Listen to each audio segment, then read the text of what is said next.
Bonjour Ludovic. Bonjour Stéphane, bonjour à tous. Bonjour à tous, effectivement. Alors, je me présente rapidement. Je suis Stéphane Petit, hypnothérapeute, et je fais partie de l'association Les Méditants du Bien-être. J'ai la grande chance d'avoir Ludovic Bréant avec moi, qui va répondre à quelques questions que j'aimerais lui poser. Déjà, première question, peux-tu te présenter sommairement, Ludovic? Ok, et avec plaisir Stéphane. Donc je suis entrepreneur, donc j'ai créé dans ma vie une centaine d'entreprises. Et puis comme beaucoup d'entrepreneurs, j'ai connu des hauts et j'ai connu des bas. Donc dans les hauts, j'ai introduit une entreprise en bourse, j'ai revendu une de mes sociétés à une banque et je suis devenu un des plus jeunes entrepreneurs de France à faire fortune. Et puis dans les bas, j'ai connu aussi l'expérience du dépôt de bilan. Et ça a été difficile à vivre pour moi, mais ça m'a beaucoup fait progresser. Et voilà, on en parlera peut-être pendant l'interview. Tout à fait, tout à fait. J'aurais pu aussi commencer par ça. Récemment, je me suis approprié ce livre-là que tu as écrit. Mmh. Comme je te le disais avant notre interview, on a eu l'occasion de pouvoir échanger un petit peu. Mmh. Je n'ai pas eu l'occasion de le lire encore complètement. Par contre, c'est vrai que je fais beaucoup confiance aux événements du hasard, même si je ne crois pas au hasard. Et en commençant à regarder au hasard dedans, je suis tombé sur une page où tu parlais de la pleine conscience et de la méditation. Mmh. Alors, on va en parler juste après, parce que c'est des thématiques qui sont au cœur de ce qui m'intéresse. Et je t'ai découvert, moi, en novembre 2016. Alors, je fais beaucoup de développement personnel et j'ai aussi un engagement avec une compagnie de marketing relationnel. Et c'est au travers de cette compagnie que je t'ai découvert. Tu es venu faire une intervention pour donner 11 clés aux gens pour avancer dans la vie. Parce que comme tu nous l'as dit en introduction, tu as atteint des sommets autant en haut qu'en bas et tu as trouvé cet équilibre et tu enseignes pour moi cet équilibre. C'est ça que tu dégages quand je t'ai vu.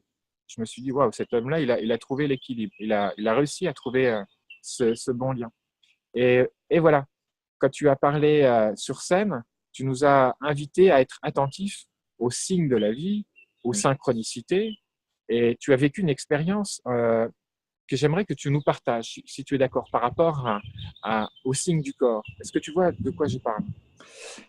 Oui, je pense que tu parles en effet de mon mal de dos qui intervient ou qui intervenait en tout cas régulièrement quand j'étais pas sur mon axe, quand j'étais pas sur mon bon chemin de vie.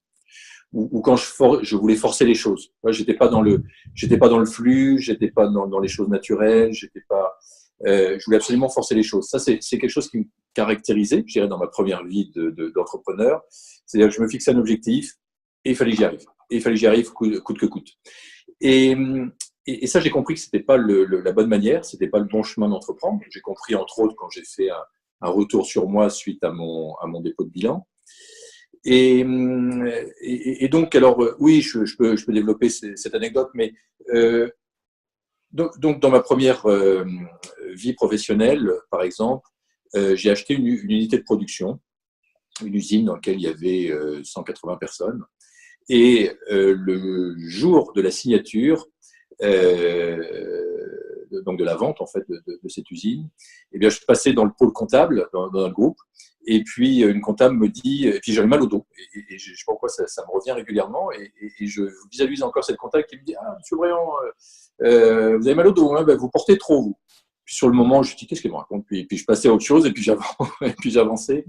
Et en fait, quand j'ai fait un retour sur moi, quand j'ai vraiment regardé, en fait, je me suis analysé, et elle avait totalement raison. Je portais beaucoup trop, j'étais pas sur mon bon chemin.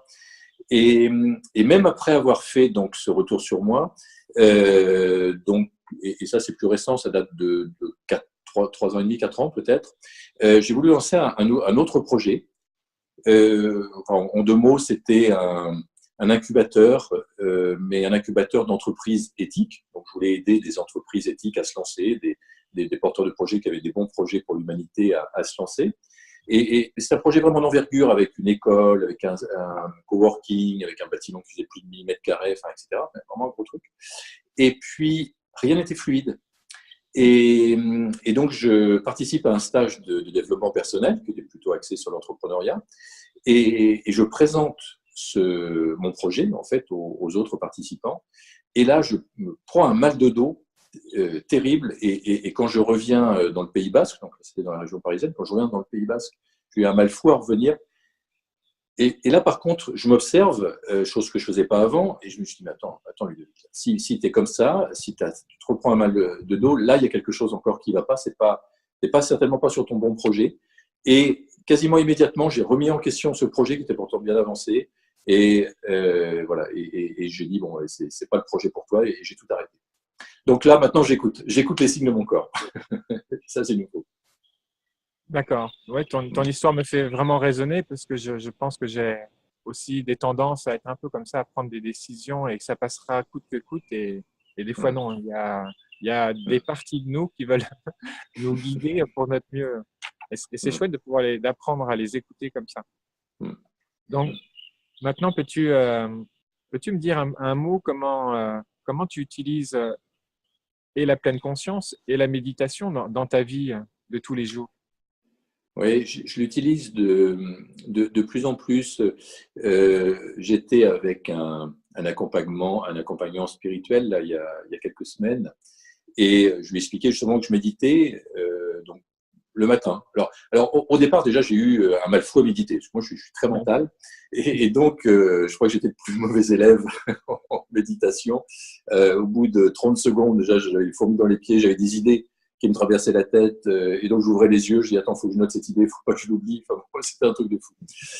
Et progressivement, donc en entraînant mon esprit, en musclant un petit peu mon esprit, les choses se sont améliorées, et aujourd'hui, bon, j'ai pas trop de difficultés à méditer le matin. Je médite le matin au bord de l'eau ou chez moi, et pendant 10 minutes, 10-15 minutes.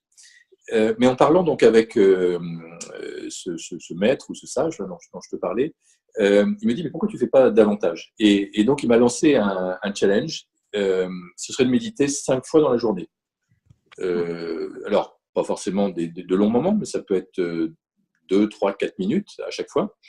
Et donc j'ai commencé ce challenge, et j'avoue que ça me fait bien fou. De me poser. Alors pareil, au début, j'étais pris dans mes activités et j'oubliais régulièrement. Donc maintenant, je me mets des alertes sur le téléphone.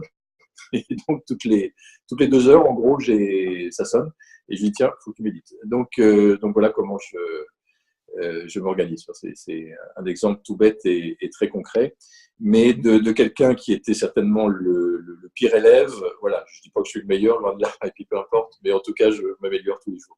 Voilà. Et puis, il y a une progression. Chacun d'entre nous peut progresser. Et puis, ce que je vois, même une personne qui atteint des hauts niveaux dans certains domaines peut avoir après à retrouver, devenir un débutant même médiocre et puis progresser.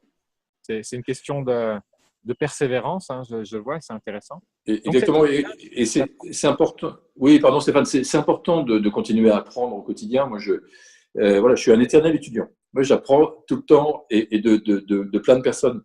Alors, c'est vrai que je peux apprendre à d'autres personnes sur la partie entrepreneuriat pour aider les gens à se lancer, etc. Ça oui. Mais il y a plein d'autres choses que je découvre encore au quotidien. Et là, j'apprends à ton contact, Stéphane, j'apprends en contact d'autres personnes. Et ouais, je suis un éternel étudiant. Ben, moi aussi, je me considère comme ça. Et c'est très chouette parce que ça arrive à la question justement après que je voulais parler. Je voulais parler de ce que tu avais déjà mis en place, de ce que j'ai un peu exploré. Entrepreneur Zen, j'ai vu que tu avais créé ce groupe dont je suis participant. Est-ce que tu peux nous dire un petit mot dessus, s'il te plaît? Oui. Alors, Entrepreneur Zen, alors, c'est un groupe Facebook. Là, tu parles du groupe Facebook qui fonctionne très bien, donc dans lequel je poste régulièrement des vidéos sur ma vie quotidienne d'entrepreneur. Donc, dans lequel j'explique, par exemple, sur une de nos entreprises, sur un hôtel, on a eu des difficultés récemment. J'explique dans le groupe, je partage en toute authenticité les difficultés qu'on a eues et comment j'ai fait pour y remédier. Donc, c'est vraiment très naturel, c'est plutôt spontané. Et puis, il y a d'autres personnes qui peuvent échanger. Si toi, Stéphane, ou ces personnes qui nous écoutent, souhaitent poster quelque chose lié à l'entrepreneuriat, lié au lancement d'entreprise ou à la zénitude, c'est vraiment avec plaisir. Donc, c'est un groupe Facebook, c'est également un blog. Alors, pour l'anecdote, le blog Entrepreneur Zen a évolué. C'est le premier blog que j'ai lancé il y a un petit peu plus de 2 ans. Et au départ, il s'appelait Après mon dépôt de bilan.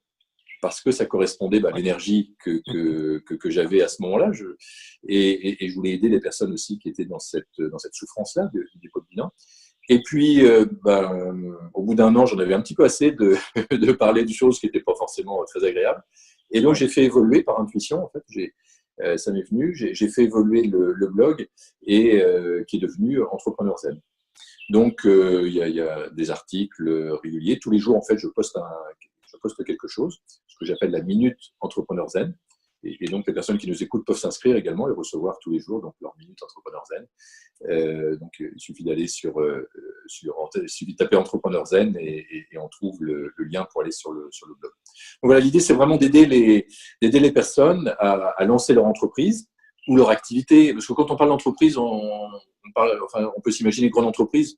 Non, pas du tout. Moi, j'aide également les personnes à simplement prendre leur indépendance ou à devenir profession libérale ou à devenir simplement auto-entrepreneur. Mais pour quelqu'un qui a été salarié toute sa vie, c'est pas forcément facile de faire le pas. Et donc voilà, j'aide ces personnes-là et je leur explique que c'est pas si compliqué, qu'elles peuvent elles également y avoir accès, qu'elles également elles peuvent prendre le pouvoir sur leur vie, elles peuvent créer la vie qu'elles souhaitent, la vie de leurs rêves.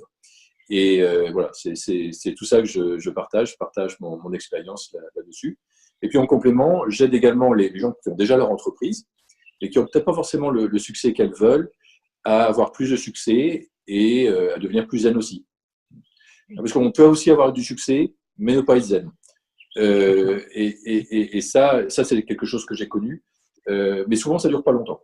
Souvent, après, il y a des bas qui arrivent. Donc l'idéal, si on veut vraiment avoir du succès de manière durable, c'est également d'être dans la zénitude, de méditer régulièrement, de prendre de la hauteur sur son activité, et puis surtout d'avoir trouvé son bon projet de vie, en fait. Ça c'est très important aussi.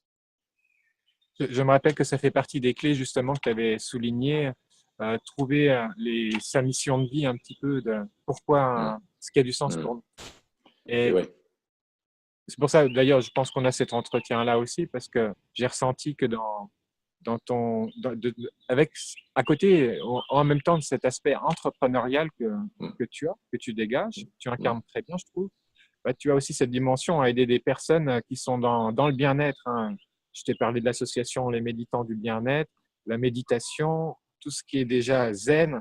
Je pense qu'une grande partie des personnes qui doivent aussi venir vers toi ont un lien avec le bien-être d'une manière directe, ou comme beaucoup de thérapeutes ou beaucoup de personnes qui sont en lien avec des services, quels qu'ils soient, qui peuvent aider les personnes à se sentir mieux, à se développer au niveau physique, au niveau mental, tout ce qu'il y a. Oui, c'est vrai que aider les aidants, si on peut dire, ça me va bien. Mais j'aide également d'autres personnes qui ne sont pas forcément dans la relation d'aide, mais souvent la relation d'aide, c'est vrai qu'il y a une notion de cœur, de générosité qui me va bien. Qui va bien. Et c'est vrai que j'explique ce parcours dans le livre dont tu parlais. J'ai perdu 40 millions d'euros et j'ai découvert une vie pleine de sens qui vient de sortir. J'explique en effet ce parcours et mon ouverture aussi, mon ouverture de cœur que j'ai connue. Parfait. Comme ça va me faire plaisir de le lire après avoir eu cet entretien. J'y compte bien. J'ai deux questions encore à poser pour terminer cet entretien. Quelle est la question qu'on te pose le plus souvent par rapport, par exemple, à ce livre-là? Je sais pas si, des questions ou des remarques. Les remarques, c'est des remarques, on est étonné que tu te sois dévoilé autant, parce que c'est vrai que j'ai plutôt tendance au départ, être plutôt réservé, et dans le livre, je me mets complètement à nu. J'explique vraiment ma transformation, j'explique qui je suis, avec mes faiblesses aussi. Hein. Et oui, ça étonne les personnes. Mais c'est vrai qu'il y a beaucoup de personnes qui me disent waouh, c'est très fluide, parce que le livre tient en même temps un petit peu du roman, parce que ça raconte aussi une histoire, mon histoire, avec toutes ces anecdotes d'entrepreneurs, et d'entrepreneurs qui a réussi à un haut niveau, puis qui s'est pris aussi donc une belle gamelle, on peut dire. Donc voilà, les gens sont assez séduits, parce que ça se lit facilement, et en même temps, il y a pas mal de clés, ça leur apporte pas mal de choses pour passer à la vitesse supérieure, au niveau supérieur, ou tout simplement pour se lancer dans leur activité. Ouais. Donc, si je peux résumer, et puis c'est des commentaires que j'ai pu voir aussi sur le livre, c'est un peu ce que j'ai ressenti, ces deux aspects-là, cet aspect où tu te dévoiles, vraiment, tu montres qui tu es, et aussi qu'il y a un contenu en même temps dans ce dévoilage qui peut être utilisé par ceux qui veulent aussi acquérir ces compétences, cette expérience que tu as. Tout à fait. Alors, voilà la dernière question. Celle-là, c'est la première que j'ai eu envie de te poser. Quelle question aimerais-tu qu'on te pose? C'est une très bonne question. Euh, hmm, euh, Partage-nous ton parcours de vie. Ouais, voilà. Comment tu as fait pour vivre une transformation? Parce que je pense que ça peut aider des personnes. Vraiment, vraiment, j'ai envie d'aider des personnes qui ont connu une épreuve. Bon, pour moi, c'était le dépôt de bilan, c'était une réelle épreuve, mais d'autres personnes, ce sera une séparation, ce sera un deuil, ce sera une maladie grave, ce sera un burn-out, ce sera un licenciement, enfin, peu importe. Mais souvent, on vit des épreuves, donc leur dire que, voilà, que même si elles ne sont pas bien, même si elles sont au fond du trou, souvent on s'aperçoit que c'est une épreuve, mais c'est pour un mieux-être derrière, ou c'est pour une nouvelle vie, ou c'est pour une transformation. Donc, ouais, c'est ça. Parce que là quand j'explique en fait tout ça, je suis sur mon axe, je suis bien. Quoi. Et je suis sur mon chemin de vie et c'est ce que je recherche aujourd'hui, avoir du plaisir aussi dans ce que je fais, avoir de la joie dans ce que je fais. Donc, ce que je ressens de ta réponse, c'est tu as à cœur de redonner de l'espoir aussi, de développer l'espoir chez les gens, quelles que Exactement. soient les difficultés qu'ils viennent de rencontrer. Mm. Comme moi, j'ai rencontré des décès dans ma jeunesse. Ça a été des difficultés. Certains connaissent des séparations, d'autres des coups durs dans la carrière. Et Mm. dans toutes les situations qu'on traverse, il y a un temps après de recul où on peut euh, retrouver de l'espoir au travers de personnes comme toi et puis de retrouver de l'énergie, la flamme pour Mm. avancer dans la vie. Oui, c'est très bien résumé, Stéphane. Mm. Merci. Mm. Eh ben, Ludovic, est-ce que tu as quelque chose à ajouter à cet entretien-là? Ah, peut-être un conseil. Oui. Les personnes qui nous écoutent peut-être ont envie de vivre une transformation également. Peut-être qu'elles ont envie de se lancer. Peut-être qu'elles ont envie de se lancer dans une profession d'indépendant, libéral, de créer leur activité. Et ce que j'ai envie de leur dire, c'est de ne lâchez pas, ne lâchez jamais. C'est-à-dire que peut-être que vous allez avoir dans votre entourage des personnes qui vont vous dire ouais, c'est pas pour toi, non. Et puis, ou peut-être vous avez des croyances limitantes, que dans votre famille, par exemple, personne n'a entrepris, ou personne n'a eu de succès. Mais voilà, moi, ce que j'ai envie de dire, c'est dépasser vos croyances limitantes, que ce soit par rapport à l'argent, que ce soit par rapport à l'entrepreneuriat, que ce soit par rapport au fait de réaliser ses rêves, par rapport au fait de s'améliorer, de changer, de se transformer. Vraiment, c'est possible pour chacun d'entre nous. Et c'est pas limité à Stéphane, c'est pas limité à Ludovic, c'est vraiment tous, chacun d'entre nous, on peut vivre la vie qu'on a envie de vivre, on peut vivre la vie de ses rêves, en fait. C'est ça que j'ai envie de partager. Et pour vous aussi qui nous écoutez, c'est possible. Et je te soutiens et je t'appuie. C'est entièrement aussi ce que je souhaite, pouvoir permettre déjà pour moi-même puis au maximum de personnes autour de vivre leur vie de leur rêve, quel que soit leur propre rêve. Hum. Eh bien, ça a été vraiment un chouette moment pour moi de partager ça avec toi. J'espère qu'il y en aura d'autres, probablement. Avec Mais tu m'as plaisir. déjà C'était donné un aperçu, un complément d'informations sur ce livre-là que tu as écrit et sur qui tu es. Eh ben, c'est déjà une bonne première. Moi, c'est mon premier interview qui sera en direct de ta personnalité, donc je suis fier que ça soit avec toi.